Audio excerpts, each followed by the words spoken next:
I baked my own birthday cake this morning, nothing fancy, just a yellow box mix with canned chocolate frosting, what my mom used to make when I was little. I even added those same cheap rainbow sprinkles. I told myself it was for fun, for nostalgia, but truthfully, I just didn't want the day to pass without something sweet. Today I turned 22, and just like last year and the year before that, no one from my family said a word. I kept checking the family group chat, nothing, not even a happy birthday from my dad, not even a thumbs up emoji from my mom. They always forget or pretend to, but somehow every year I still hold out for something, a text, a call, a sign that maybe I'm still in there somewhere, tucked inside the part of them that remembers I exist. I moved out 2 years ago after finishing community college and enrolling in nursing school. I thought distance would dull the sting of being the afterthought. It didn't. My name is Mallory Dean. I'm the oldest daughter of John and Karen Dean. Born and raised in suburban Ohio, I've always been the responsible one, the quiet one, the one who didn't need much. My younger sister Sienna is the opposite, blonde, charming, always on stage, literally and figuratively. She's majoring in media and communications. My parents adore her, and she knows it. I used to think that if I kept being dependable, if I didn't make waves, they'd notice me one day, that maybe I'd earn their love quietly the way people earn trust. But years go by, and all I've earned is silence at 10 a.m.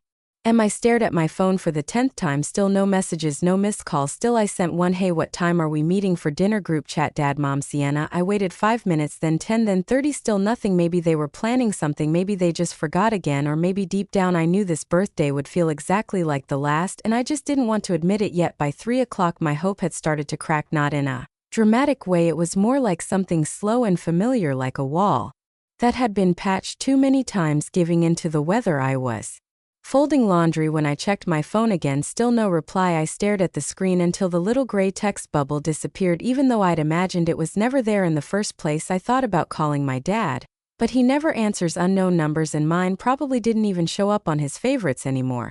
So I called my mom. Karen Dean always picks up. She's the kind of woman who keeps her phone fully charged, cleans the house in the morning, and tells the neighbors how proud she is of her daughters. She's never missed a brunch, but birthdays, mine in particular, somehow those always seem to slip her mind. She answered on the second ring. Hey sweetie, what's up? Her voice was bright, too bright, that tone she uses when she's walking through Target and doesn't want to seem rushed. I cleared my throat. Hey, I was just wondering, are we still doing dinner? There was a pause, not long, just long enough for the air to shift. Then she let out a soft the kind that says, I knew I forgot something, but I'm going to pretend I didn't. Oh honey, I should have told you earlier, she said.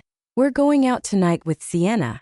I blinked. With Sienna, she got invited to a media internship at the local station. Isn't that exciting? So we're taking her out to celebrate. It was kind of last minute. My mouth went dry. It's my birthday. She laughed, not mean, just dismissive. Oh, don't be so dramatic. We'll do something for you next weekend. This is a big opportunity for her. Try to be happy, okay? In the background, I heard Sienna's voice, cheerful, careless. Is that Mal? Tell her we'll bring her leftovers.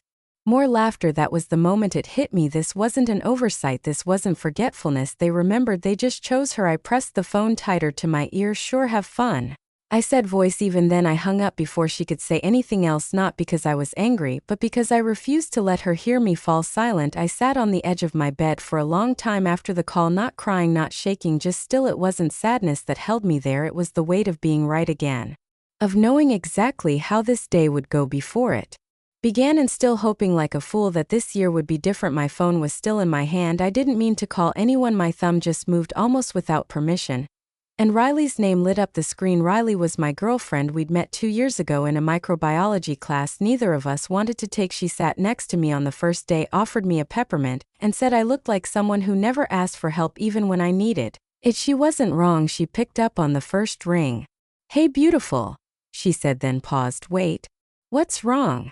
I told her not everything, just enough about the call, the tone, the leftovers. She didn't hesitate. Come over now. My parents are making steak tonight. We'll celebrate you the way you deserve. I didn't argue. Riley lived 20 minutes away in a quiet cul-de-sac with her moms Ellen and Dana, who had been together longer than I'd been alive. They weren't flashy or loud. They were the kind of people who always had tea in the cabinet, blankets on the couch, and space at the table for one more. When I pulled into their driveway, Riley was already outside waiting. She opened the passenger door before I could even unbuckle.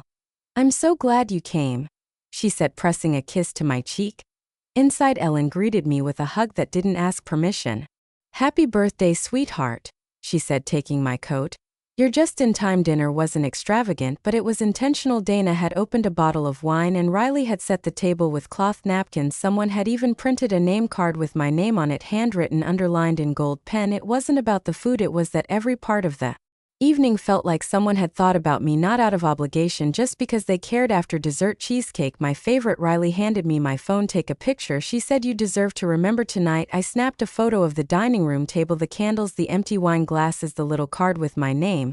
Then I posted it. Huge thank you to the people who showed up for me today. I'm so lucky to have found a real family. No hashtags, no explanation, just the truth. I didn't expect anyone in my family to see the post. It was late and they weren't exactly glued to my feed, but less than 40 minutes after I hit share, my phone started buzzing like it had caught fire. First came the text from my mother, Mom, what is this post? Then from my dad, Dad, are you serious right now? Then the calls, 1 2 3. I let them ring. I sat on the couch between Riley and Ellen, phone face down on my thigh, pretending not to notice, but inside something was tightening. Not fear, not guilt. It was something sharper, something I didn't have a name for yet, but it felt a lot like power. On the fourth call I picked up. Hi, Mom, I said calmly. Karen Dean's voice hit me like a gust of perfume, pleasant on the surface, suffocating underneath. What the hell are you doing, Mallory? I'm having dinner, I said with people who remembered it was my birthday. She gasped like I'd stabbed her. Don't play games with me, you know what I'm talking about. That post, people are seeing it. Your Aunt Sharon called your Uncle Mark. Do you have any idea how this makes us look? Across the room Riley stiffened. Ellen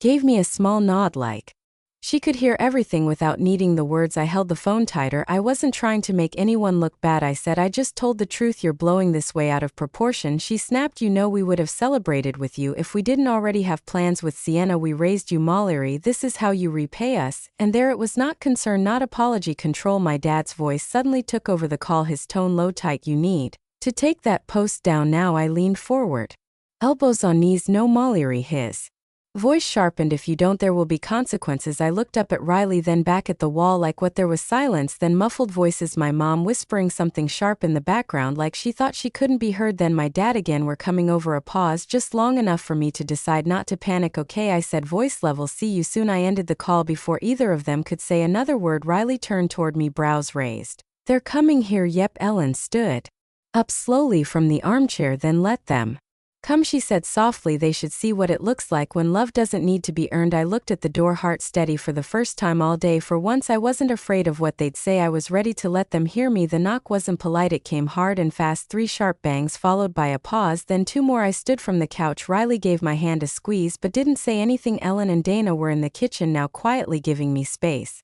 but not leaving me alone. When I opened the door, my mother stepped in like she owned the house. Karen Dean wore her Sunday face, hair smoothed, lips pressed, eyes already scanning the room like she was assessing damage. My father followed close behind, taller, broader, quieter, but no less angry. His jaw was locked, his fists tight at his sides. Mallory, she said, we need to talk now. She glanced over my shoulder and saw Riley, then Ellen behind her. I saw the flicker in her face, the calculation, the discomfort. Not here, she added, voice stiff. Let's step outside.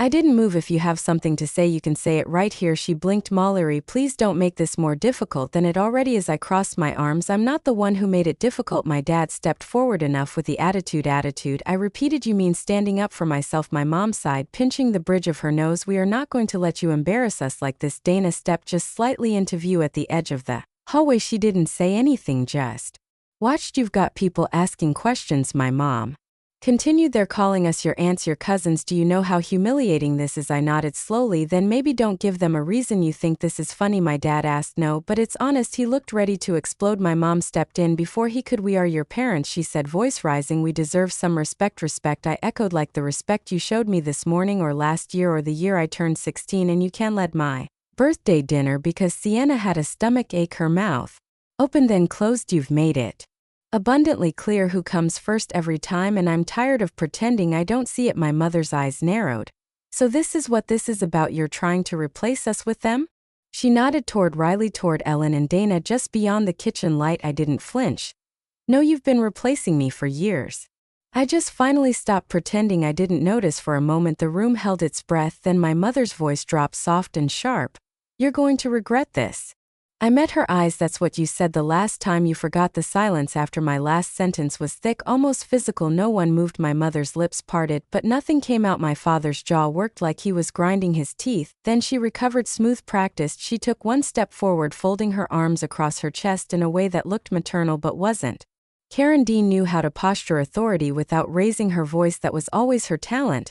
You don't realize what you're throwing away, she said quietly. I raised an eyebrow. Enlighten me. Her eyes flicked toward the others in the room. This is not the place. Sure it is, I replied. You showed up here, remember? She held my gaze for a beat longer than expected, then smiled, a tight, calculated curve.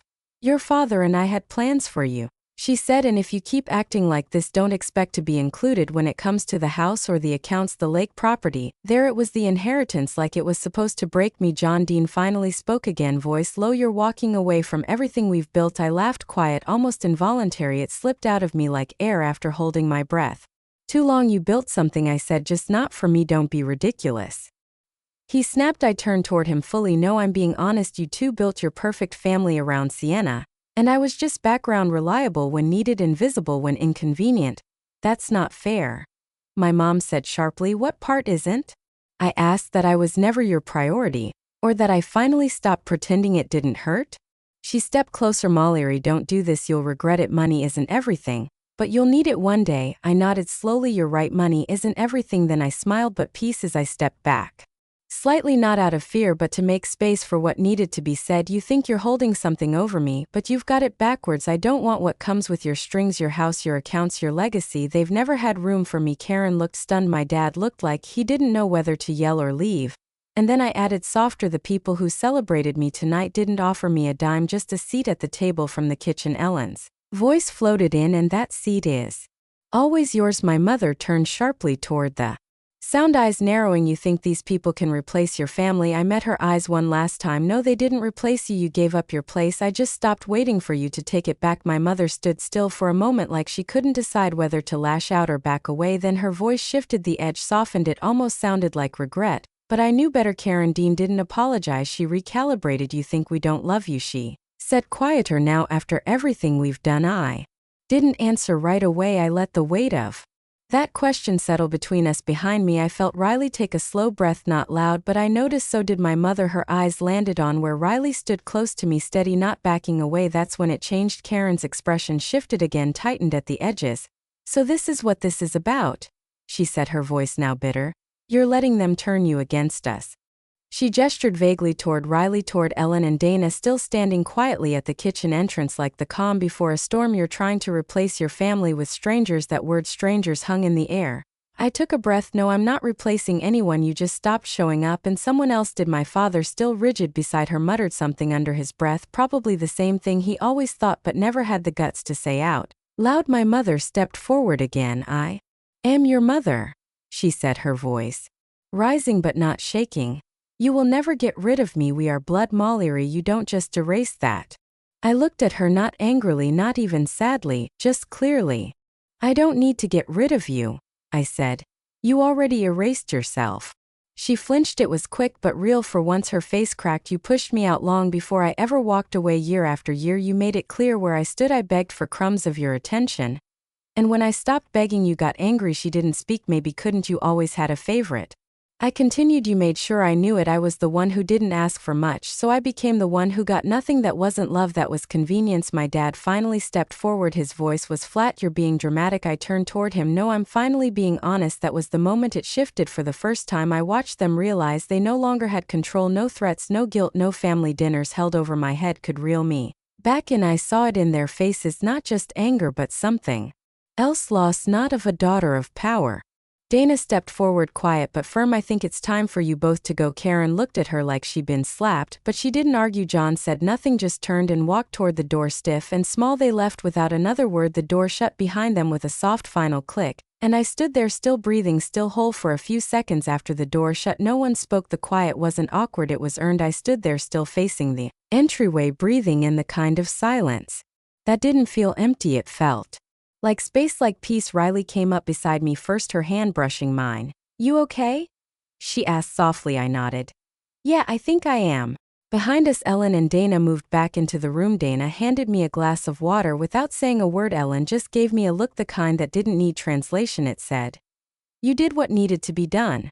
And I had. For the first time, I hadn't backed down, I hadn't begged, I hadn't tried to make them comfortable at my expense. I told the truth, and I let it be uncomfortable. Riley led me back to the couch. We sat there for a while, shoulder to shoulder. No one filled the silence because no one had to. That was the difference between love and obligation. Love waits with you, obligation watches the clock. I kept thinking it would feel worse, I said finally. Dana smiled from across the room. That's because you're not losing anything, you're just setting it down. I took another sip of water and looked around. The candles on the dining table had burned halfway down. The card with my name was still there, gold ink soft in the glow. It hadn't been a party, it had been better. They hadn't sung, they hadn't brought gifts, but they'd remembered me, and they'd stayed. It was almost midnight when my phone buzzed again. I glanced down without urgency, half expecting one last voicemail from my dad, but it wasn't him. It was Sienna. Sienna, Mom and Dad are livid. You really messed up this time. There was no happy birthday. No, are you okay? Just that, a warning, or maybe a flex, like she was watching it all from the front row, popcorn in hand, still untouched by the mess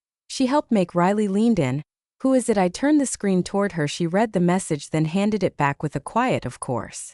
I stared at it for a while, thumb hovering over the keyboard. For a moment, I imagined writing something back, calling Sienna out for every time she took center stage while I faded into the background. I wanted to ask if she even remembered my birthday had been today, or if she had just enjoyed being the reason no one else did. But the longer I looked, the more I realized something simple. I didn't need to explain myself anymore. She'd known, and she'd let it happen. That was enough. I put the phone down without replying. Instead, I picked up another device. Ellen's old baking book still sat on the sideboard from earlier, lemon cookies bookmarked with a yellow sticky note. I stood and walked into the kitchen. I think I'm going to start a tradition, I said. Cookies at midnight, something simple but mine. Ellen turned from the sink. Want help? I smiled. No, but maybe just company. She dried her hands and took a seat at the kitchen table. I think I've got that covered. As the oven warmed and the dough came together under my hands, I thought of all the birthdays that had passed without cake, without kindness, and how this one, the quietest of them all, had become the loudest. In truth, not because they remembered me, but because I remembered myself. The cookies were cooling on a tray when Riley joined me in the kitchen, her sweatshirt sleeves pulled over her hands. Midnight cookies, huh? She said, stealing one while it was still warm. They're not perfect, I replied, watching the edges crumble in her fingers. They don't have to be, she said. Neither do you. We sat in the quiet hum of the kitchen, me, Riley, Ellen reading at the far end of the table, Dana somewhere in the living room. The kind of silence that never existed in my old house there. Even the quiet carried sharp edges. I thought of all the cards my parents gave me over the years and signed generic, bought last minute at gas stations. I'd kept a few. I didn't know why. Tonight I took one out, the last one I'd received, a pale pink thing with a gold border and no message inside. I folded it once, then again dropped it in the trash without a word. Going somewhere? Riley asked gently, watching me grab my coat. Yeah, I said, we're getting drinks. She stood, falling into step beside me without question. For your birthday? No, I said, smiling faintly for my peace. As we stepped outside into the cool night air, I didn't feel the weight I usually carried on days like this. No guilt, no tightness in my chest. Just breath, just movement. I wasn't walking away because I wanted to be loved. I was walking away because I was done pretending. If they only remembered you when others were watching, just leave it. You don't need to explain.